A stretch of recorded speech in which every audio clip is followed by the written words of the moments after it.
Well, I may have been slightly wrong when it comes to the cameras on the Fold 4. So I said from the get-go, look, I'm not impressed that this doesn't have the 108 megapixel. It doesn't have the telescopic telephoto.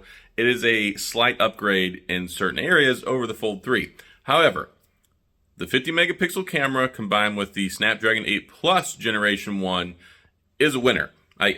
It's done a really good job, and I think if you've been following along with my community tab on my YouTube channel, or if you've seen the stuff I've been posting on Twitter, even if it's compressed and sometimes, it looks a whole lot better than the Fold 3. So I will give credit where credit is due. However, it still shows up as not that great whenever it comes to the telephoto, for one, especially with the 3x optical zoom, which is generally okay. But when you put that next to the S22 Ultra, I was taking some zoomed in photos, and normally I don't take a lot of zoomed in photos. And I was going down the Rhine River in the boat. I was walking around in the woods trying to take some pictures of some wildlife.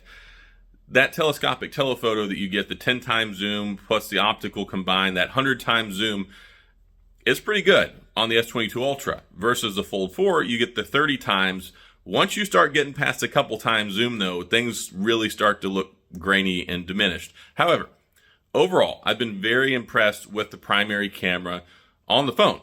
And that's something that I'm going to show you here. You've seen some of the photo samples that I've taken. The portrait mode is spot on. They've done a good job with it, and it's quick. Even though you still get the shutter lag, the good old, you press the button and it doesn't instantly look like it's taking a photo. There's some delay, especially if you want to take repeat photos. Yes, it is an improvement, and it took some great photos. I was in Morocco with my wife for anniversary. I'm here in Germany. I was in Frankfurt. I was in a little town called Rudesheim where I had a blast there. I love that place. And yeah, it handled everything that I could throw at it from the primary camera. So even though it's not the better camera that's in the S22 Ultra, which I still say we should have, because if you're paying, let's face it, $1,800 for a phone, you should have the best. And I use this analogy. I was talking to somebody the other day. You don't go out and buy an $80,000 Mercedes and then expect to get in it with cloth seats and knobs and no heated seats.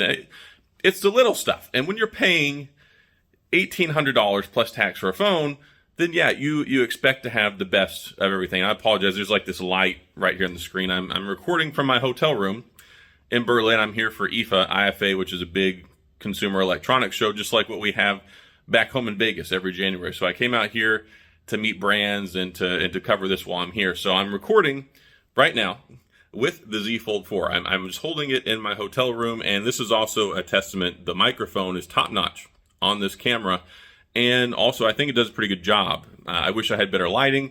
If you're not aware, when I went to Morocco, I made it there, but my bags didn't. So American Airlines didn't put it on the plane, and then they gave my bag away to somebody else while I was in baggage claim. So I don't have my lights, I don't have my microphone, all that stuff I have to replace. So while I'm here this week in Berlin, I will be recording like this, but hopefully you can see some of these samples, and I'm sure this has probably been a great video for the folks out there who don't like to see my face the whole time I'm talking.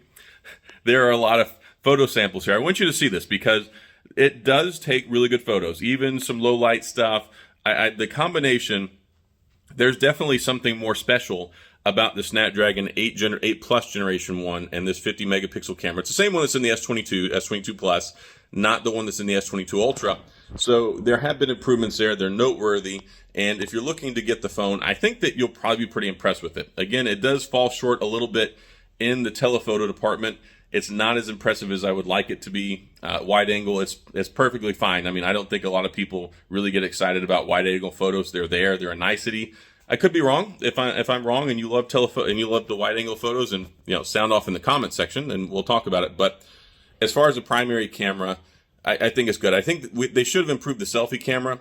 The selfie camera is okay, but I think it could be a little bit better. It's still really good though. So I don't have as much criticism there. The biggest criticism is the telephoto. The primary camera, they did a good job. So even though it's not the 108, it's not the bigger, and I get it. They can't put the bigger sensor in there, especially with the telephoto is big. I mean, it needs a lot of depth, and then the camera module will stick out on the back. So that's just something. They're trying to make the phone thin and slimmer. It's hard to fit that in there and sacrificing battery. And the battery, when you're taking a lot of photos and video, is not impressive. And I'll talk about that. I've got a battery video, but I'm going to sign off here. Not a long video here in IFA. Berlin, Germany. I'm going to cover some of this stuff while I'm here. So tag along. Make sure you hit the like and the subscribe button, the notification bell. And one of the big things is I post a lot of stuff in the community tab for my channel. If you're not aware of that as a YouTube subscriber or follower, check that out, because I'm continually putting stuff there that might not be video content, but polls and discussions and follow-up stuff, and even a lot of photo samples. So going to sign off. Thanks for watching. Have a great, wonderful weekend, great Labor Day weekend, and I'll see you guys next time.